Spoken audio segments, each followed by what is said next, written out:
I'm really delighted to introduce, and I've benefited a lot, from over, the years learning about Palestine myself. Mouin Rabbani, he's a Dutch-Palestinian Middle East analyst specializing in the Arab-Israeli conflict in Palestine. And Mouin here will speak about the impunity policy of the Israeli occupation authorities and its impact on the practices of the occupation soldiers. So over to you, Mouin. Thank you very much, Nassim, for that introduction. And I'm going to speak about something slightly different. Okay. But before doing so, I listened very carefully to Lina's moving and painful account. And it reminded me not only of the collective loss we have all experienced in the last week, but also how in death, Shireen managed to shine a light on the occupation and its brutality and its inhumanity as effectively as she had done in her very rich working life. So thank you for that. I also listened very carefully, as I always do, to Norman Finkelstein and the vital caveats that he put forward about the need to properly mobilize to achieve victory, and as important, the need to properly deploy and instrumentalize any victories that may be achieved by strategic and responsible leadership. So on to my own remarks. And of course, our other speakers, I'd like to thank them for their valuable contributions as well. Not every war crime and crime against humanity is investigated by the ICC, nor should it be. There are a variety of reasons, some more legitimate than others, for the court to decline to hear a case. One such reason is the existence of a robust domestic investigation system capable of prosecuting its own officials. In such cases, precedence is given to national courts. I think most people would agree that this is a reasonable proposition, provided a domestic court system can demonstrate that it is capable of acting independently and does not subordinate the interests of justice to the interests of state or to policy priorities.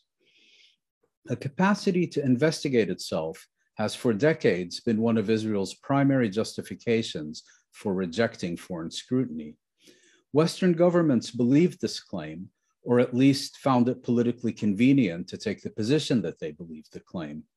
This, of course, became increasingly untenable as one human rights organization after another investigated the investigators and concluded that their primary activity consisted of public relations rather than any serious examination or prosecution of criminal conduct. The International Criminal Court, located a stone's throw from the house where I was born here in The Hague, provided new hope that Israeli war crimes would be treated with the seriousness that they have for so long deserved. But both the court and the victims of Israeli war crimes and crimes against humanity came under massive and often intolerable Western pressure to do nothing, or at least devote their time and resources elsewhere. Yet Israeli criminality became so brazen that in recent years, Palestinian officials who, as Norman indicated, would have preferred an alternative course of action, felt compelled to turn to the ICC, while the court itself could no longer turn them away. Considerable foot-dragging ensued on account of even greater political pressure from Washington and other Western capitals. But by the end of the term of the previous prosecutor, the prerequisites for a robust investigation of Israeli conduct were largely in place. Enter Karim Khan. As part of his campaign for the position of prosecutor, the British candidate sought to be all things to all people. With Palestinians and their allies, he invoked the memory of his illustrious grandfather, the late Pakistani diplomat, judge, and statesman, Muhammad Zafrullah Khan. The elder Khan was a genuine and recognized champion of the Palestinian cause, and as Pakistan's representative to the United Nations in 1947, delivered the most eloquent and persuasive oration against the partition of Palestine. Khan's abuse of his grandfather's memory worked, and he was duly elected as the new prosecutor. He almost immediately set about desecrating his grandfather's legacy. In one of his first statements, the younger Khan indicated that he would prioritize cases referred to the ICC by the UN Security Council. This was an unmistakable signal to Israel, the United States, and their allies that they had nothing to fear from him because he had no intention of proceeding with an investigation of the situation in Palestine. Khan's misfortune is that Russia recently invaded Ukraine. Ever eager to please his masters, it took him only days to declare Ukraine a crime scene, and he immediately traveled to that country personally to launch a new ICC investigation. Security Council referral to his office suddenly became irrelevant.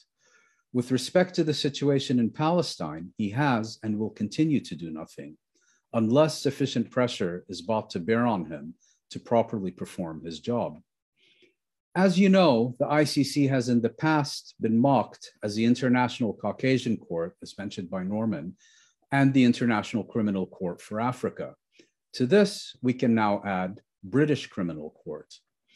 It's suggestive of the reality that the current ICC prosecutor is and will remain deaf to not only those whose fundamental rights he is obligated to protect, but indeed to any party insufficiently powerful to register on his finely honed antenna. What this means is that he will listen first and foremost to those he regards as his peers. I'm not making an argument against any effort to push the ICC and its current prosecutor in the right direction. To the contrary, all such efforts are both welcome and necessary. Rather, I'm suggesting that pointed public statements by prominent British and perhaps European jurists, perhaps in the form of an organized campaign, explicitly noting that Khan is failing in his duties and must perform them, may have some effect. Ultimately, what is of course required is for Western governments to endorse or at least stop obstructing the work of the prosecutor. But that is something for the longer term. As you will have heard, Israel today once again made a public display of its explicit rejection of any responsibility to hold its own officials accountable for criminal conduct. Specifically, the relevant Israeli authorities announced that they will not even investigate those responsible for the summary execution of Palestinian journalist Shireen Abu Akleh, on the grounds that there is no suspicion of a criminal act having been committed. Worth repeating, no suspicion of a criminal act having been committed.